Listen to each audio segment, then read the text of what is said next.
Have you ever wondered why there are so many pasta shapes? Because it's not random. Each one is designed to work with certain sauces. You get the pairing right and the whole dish just hits better. And the funny thing is, some of the most popular pasta dishes outside of Italy, yeah, I'm looking at you, spaghetti bolognese, actually use the wrong shape for the wrong sauce. Now, I am not here to shame your spaghetti bolognese, but I am gonna break down what shapes go best with what sauces. And I'm gonna cook 3 different pasta dishes to show you why switching things up might be worth it next time you're in the kitchen. A huge thank you to Maiden Cookware for sponsoring today's video. Let's get stuck in.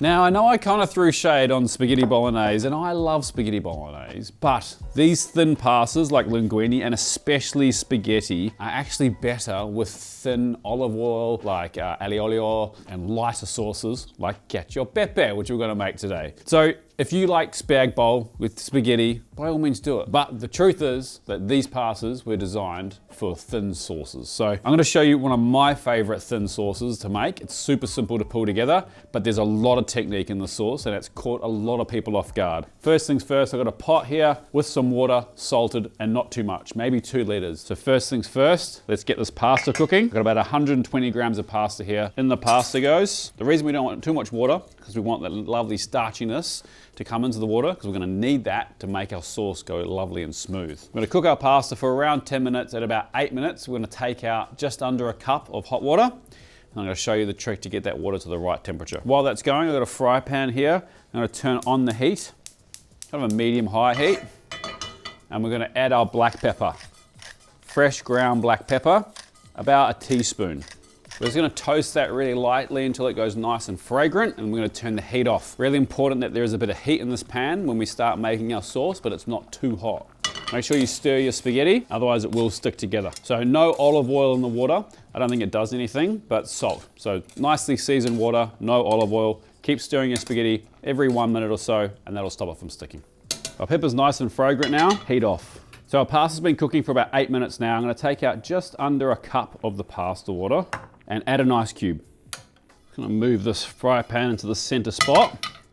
Pasta's still cooking. Just wait for this ice cube to melt, which would mean the temperature of the water is roughly at the 70°C mark. If we pour this boiling water straight on the cheese is just gonna split. So we need to make sure it's well under boiling point, hence the ice cube. It does dilute it a bit, so you could be a bit more patient and just let it come down to room temp slower, but I feel like your timings are messed up then. So I quite like this ice cube method. Make sure our pan's not too hot. Just adding a little bit at a time, the water to the cheese. We're just looking for a kind of saucy consistency. You're probably not gonna get it super smooth at this point. Add a little bit more water at this point. The pasta will soak up a little bit of it, and then into our pan. We add our spaghetti, and we start mixing. No heat here, and just keep stirring.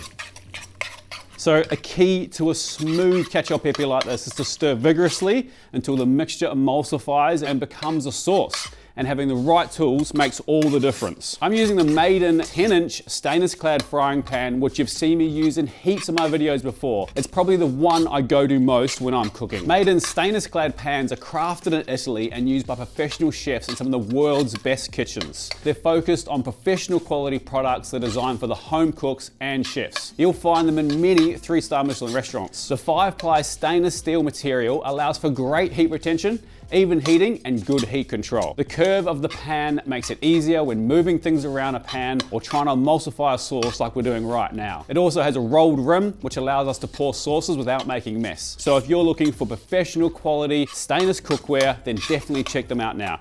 Now, let's get back to this pasta before I overcook it. Not gonna lie, it's a bit of a workout, that one.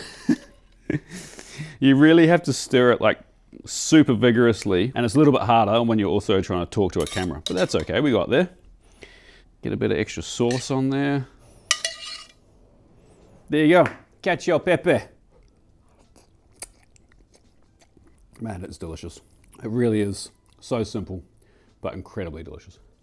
So the next group of pastas I want to talk about is this like tubular form. Now this is a very extreme, the kind of the biggest ones that you get. This is a cannelloni pasta and it's used for filling. So we're gonna do the kind of Naples version of this dish cannelloni ripieni, which is ricotta filling with spinach, or I'm gonna use silver beet today, some parmesan, a simple tomato sauce, and then we're gonna oven bake it. But there's also a version from Rome with chicken livers, which sounds delicious if you're into chicken livers. And there's also the Emilia Romana version, which is with like a bechamel and a meat sauce. But these tube form pastas are great for thicker sauces, for chunky stuff, and like penne is great with like tuna sauces with capers and stuff, so that stuff gets stuck in there and it's easy to pick that stuff up. And this is a fantastic recipe for dinner parties or even weeknights. It's honestly not that complicated, and it looks probably more impressive than it actually is to pull off. So first things first, we need to process the silver beet and get that sweated down. If you're doing spinach, which is probably a way easier way of doing this, just do the same process, but obviously if you're using baby spinach, you don't even need to kind of cut it up at all. You just can just kind of saute it off. But I prefer silver beet. Take the greens off, then we're gonna finely dice the white bits, and we're gonna shred the greens. And keep them separate because they're gonna cook at completely different times. The white bits are quite fibrous and take a bit of cooking. The greens, you just need to kind of sweat down and watch them change color.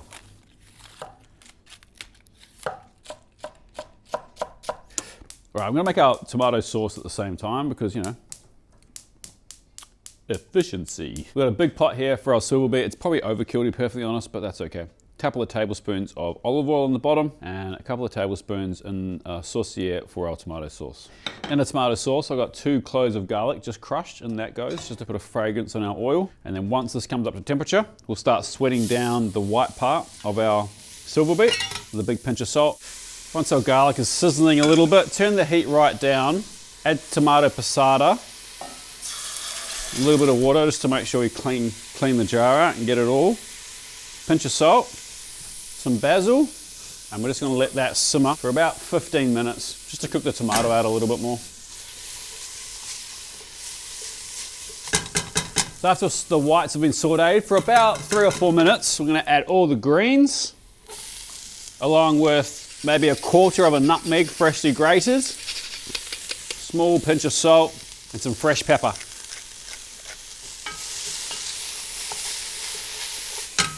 Oh, like 3 minutes max. I'm gonna pour it out into a tray, spread it out evenly. Now, if you've got the time, just let that cool to room temp. It'll take an hour or so, or just shove it in the fridge if you want to get it done sooner.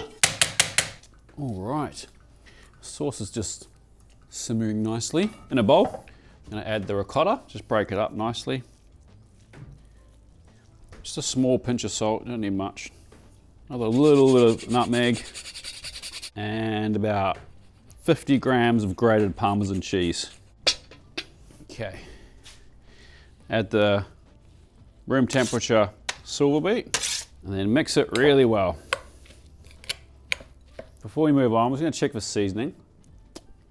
Yum. Put that aside. What am I doing next? We need to cut the cheese, mozzarella, just for the top of the dish. Doesn't need to be paper thin, but you don't want it too thick. Someone commented once that I wasn't using real mozzarella because it was too yellow. I think it's actually more to do, the color's more to do with the diet of the cow. Anyway, the more you know. So the easiest way to fill these tubes is with a piping bag. If you don't have a piping bag, you can just kind of spoon it in there, but it's a bit of a pain. We do want to cut a reasonably large hole in the end so we don't get stuff caught. Pretty simple, put your tube in, fill it up, wink. One side, make sure it's full on the other side. There we go. So I've got a 24 centimeter kind of square baking tray here. I'm gonna get a bit of our tomato in the bottom. Try to leave the garlic behind, just enough to cover. In the cannelloni go. Stunning. More sauce over the top. Move it up. Some mozzarella. Probably going a bit heavy-handed in the mozzarella here, but hey. Cover it loosely with foil, because that's going to trap some steam inside and help that pasta soften. And we're going to put it into 180 degrees Celsius oven on fan force. We'll check it after 20 to 25 minutes. We'll probably remove the foil and continue cooking it.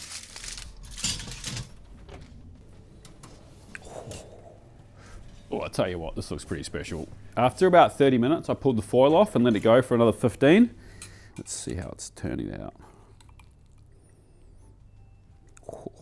It's incredible how much sauce those tubes suck up. Tell you what, it looks pretty good. I really like this nice crusty cheesy bit on the side. I reckon that's going to be where it's at. All right, let's have a taste. Smoking hot.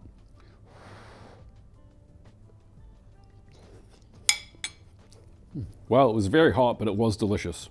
It's actually way lighter than you think it's going to be. They have ricotta and silver beet. That is delicious. But next up, flat and wide pasta for one of my favorite pastas to cook on a cold Sunday afternoon. Pappardelle Cinghiale. Apologies for pronunciation, but it's basically a wild boar ragu with fresh pappardelle. We'll talk about the pappardelle in a second because we really need to get this ragu starting because it takes a few hours to cook out. So yesterday I took some pork shoulder. You can't really get wild boar here in Australia. I'm not sure why, but I know we can't eat the wild pigs that live here, unlike in New Zealand where we can eat them. So if you can get wild boar, I do encourage you to use that. If you can't, then just use pork shoulder like I've used. We've marinated it in a bottle of Italian red wine, some carrots, onions, celery, bay leaf, rosemary, a little bit of salt, some black pepper, and some juniper berries. Completely covered that, left it in the fridge overnight, and now we're going to cook it. So first things first, the sofrito. So classic Murapile sofrito, carrots, onions, celery. So onions, nice and finely diced. We want the sofrito to almost disappear, so we'll keep it nice and small. And then just one stick of celery, also nice and finely diced. And one carrot, also finely diced. Then we just got 2 fresh bay leaves. So 2 sprigs of rosemary. Just leave those whole. And we've got a couple of garlic cloves, which we're not gonna really cut, we're just gonna crush. And we'll use that to infuse our oil at the start. Some tomato paste and some fresh tomatoes, but we'll deal with those later. So our pork's marinating overnight and we just wanna pass it because we wanna keep the wine. We wanna dice the pork nice and fine. Oh, and you wanna make a big mess. But we do wanna get rid of our aromats. I do need to clean that up before it stains my bench. So while that's draining, we're just gonna we're gonna cut our guanciale. Now, I think traditionally it's actually use lardo in this dish, but I think guanciale works really well also. If you can't find lardo or guanciale, you could just use some pancetta instead. I'm just gonna take the skin off and then finely dice it, keeping as much of the fat on as possible. We really wanna keep this part. Okay, we're just gonna get this slowly rendering down while we're cutting our pork. So just add a little bit of olive oil just to get it going on a kind of medium-low heat. At this point, we'll get that kind of rendering down. So the pork, now, you'd think you could just mince this, but it's better to hand dice it. And it sounds extreme, but I think you get a much better texture. So just work it piece by piece, and you just want to dice it relatively small. And you're looking for, you know, something like this size, kind of 1 centimeter square, not even 1 centimeter, half a centimeter square. And for me, this is perfect Sunday cooking. You know, go to the market on Saturday, get all your ingredients, and then wake up Sunday morning, and while you're having your coffee, start your ragu. Nice early dinner Sunday night, like 5 o'clock. Asleep by 8, happy days. All right, that's the pork done. Time to start cooking the sofrito. I'll wash my hands though. So turn our heat back onto a medium, and first thing, just get our 2 cloves of garlic in there. Judge how much fat you got on there. I'm gonna add a little bit more olive oil, maybe another tablespoon, and we'll just let that garlic bloom, not Orlando. Oh, is he dead? Next, gonna add all our sofrito. And I wouldn't add any salt at this point. The guanciale is pretty salty. We did season our pork before when we marinated it, so we just wanna be careful we don't over season it. I tell you what, that smells delicious already. So this will make a lot of ragu, this recipe. But if you're gonna make this type of thing, it's honestly not worth making a small batch. Make heaps and just like, keep it in your fridge, freeze it if you have to. It's not that much more effort to make like a double batch, so. It's time to add our pork to the mix. We don't really need to seal this off. It's not like we're like French braisers where you're trying to develop heaps of color or maillard. Tomato puree or tomato paste. Stir that through. Now I got 2 tins of whole tomatoes, just whole peeled tomatoes. I put them in a jar and I'm just running them through my hands. This is gonna cook for like 4 or 5 hours, so they will break down. You don't need to make sure it's complete like passata, but I think just running your fingers through it just helps that process and also feels kind of nice. And there it goes. And finally the wine that we marinated the pork in, or the boar if you are lucky enough to find some. Rosemary, bay, make sure everything's nice and incorporated. And then we want to bring that up to a simmer and cook it really lightly and slowly. I'm going to check it after 3 hours, but I think it's probably going to take more like 4. And start with the lid on, then just judge how kind of viscosic the sauce is as to when you take the lid off. I'll probably take the lid off after an hour and just let it slowly come down. If it gets too thick, you can add a little bit of water, a little bit of wine or some vegetable broth just to loosen it up again.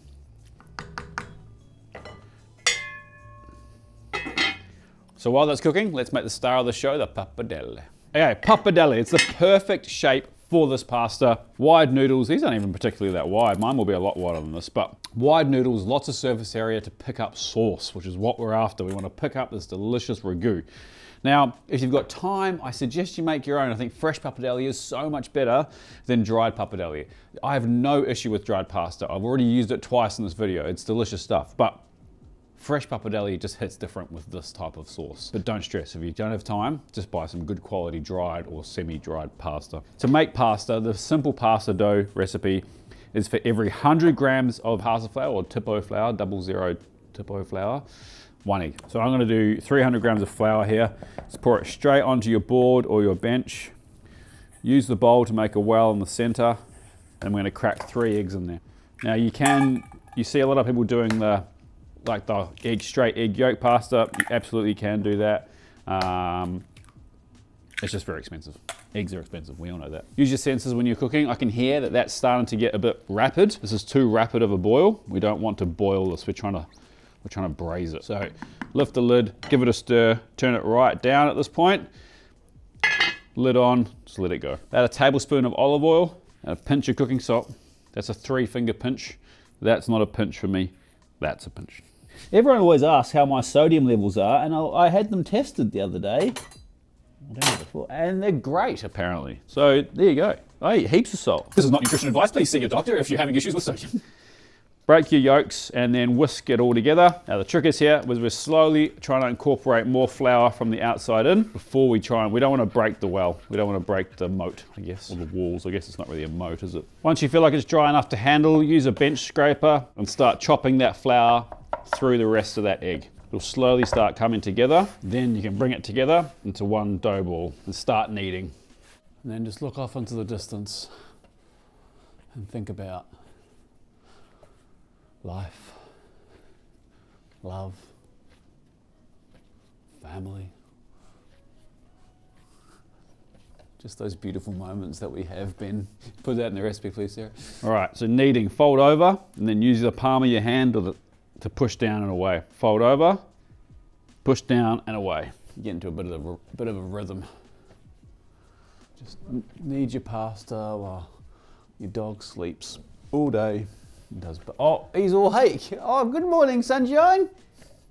Sorry, did I disturb you? Yeah, go back to sleep. All right, once we've got a nice smooth dough, I'm just gonna try and get it into like a nice smooth ball without too many folds, because you don't want it to dry out. And then it's really important that we rest this. So we're gonna rest this for, well, until that pasta is ready. You can do it the day before. Just cover it and use like a Ziploc bag, place it in your fridge overnight. Or for us, we'll place it in the fridge for a while this is cooking, and then we'll roll it just before we're ready to finish the sauce. So into a reusable bag, just stops the airflow. Try and get as much air out of it as you can. Into the fridge, I'm gonna go have a chill on the couch while waiting for our ragu to cook, and then we'll come back and roll this. So the sauce has been cooking for about 2.5 hours now, and it's looking great. It's actually pretty close. I think the difference between like this kind of normal pork as opposed to boar, it probably doesn't take quite as long as boar takes to cook, but we'll have a taste. It's delicious. And it's completely tender. It just falls apart in your mouth and it's not dry. That's lovely. The level of sauciness is great too, so happy for that to sit there now. I took the lid off at about a 1 hour mark and I've let it reduce since then, so we'll let that do its thing. We're gonna start rolling our pasta now. Now, if you don't have a pasta rolling machine, you can do this by hand. And I have done it many times by hand before, but I have a pasta machine now, so I'm gonna use it. So what's the trick to rolling pasta? Patience and lamination. Lamination's where we kind of will roll it out to a certain thickness and then we'll fold it on itself, roll it out to a certain thickness. So it does help if you start with a rolling pin, just to get it at a reasonable thickness to go through the machine without destroying your machine. What I'm gonna do is actually cut that in half. We'll work with half the batch.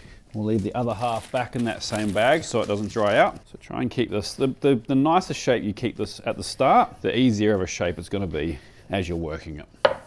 So I'm on the thickest setting here, sort of a medium-ish speed, and through we go.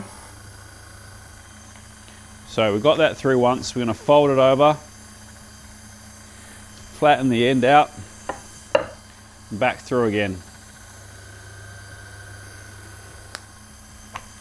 Do that once more. So fold, fold.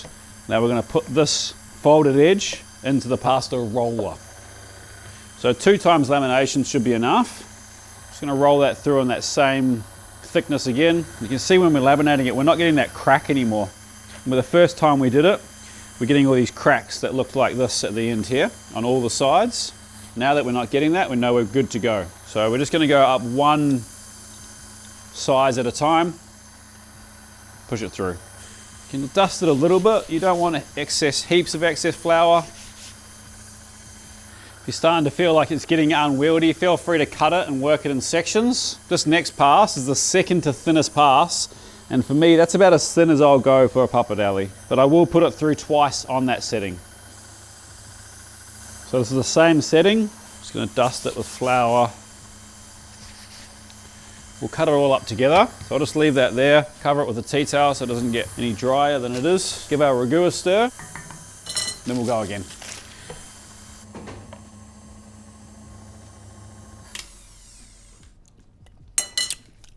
That's delicious, just FYI. So to cut our pappardelle, helps to pull it apart. Hopefully it hasn't stuck together like mine has. If it does, just gently peel it apart. Dust it with flour, and I like the noodles around, I guess, what's that, 40 centimeters long.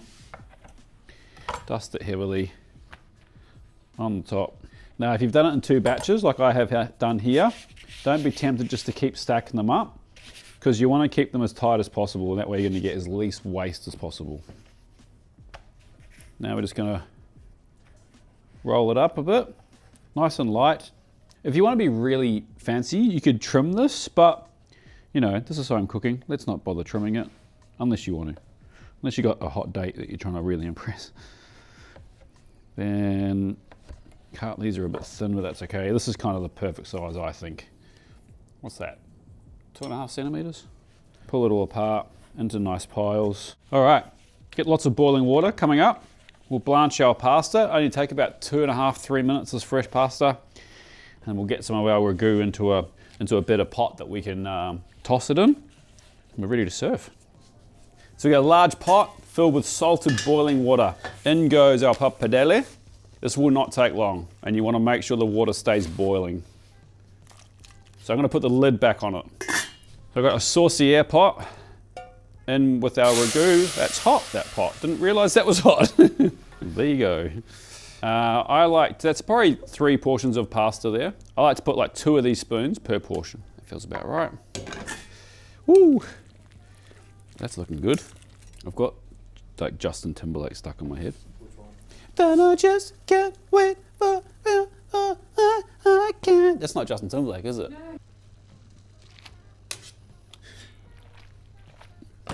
So then we just want to stir the pasta through the sauce, making sure that all those noodles are gripping that delicious sauce. So we're over the heat here too. So we're just trying to lightly finish that sauce so it gets a little bit stickier. And then we're ready to serve. Traditionally, I don't think this pasta is served with much cheese, because I think it's rich enough and it doesn't really need it. Let's have a taste. I tell you what, it smells delicious.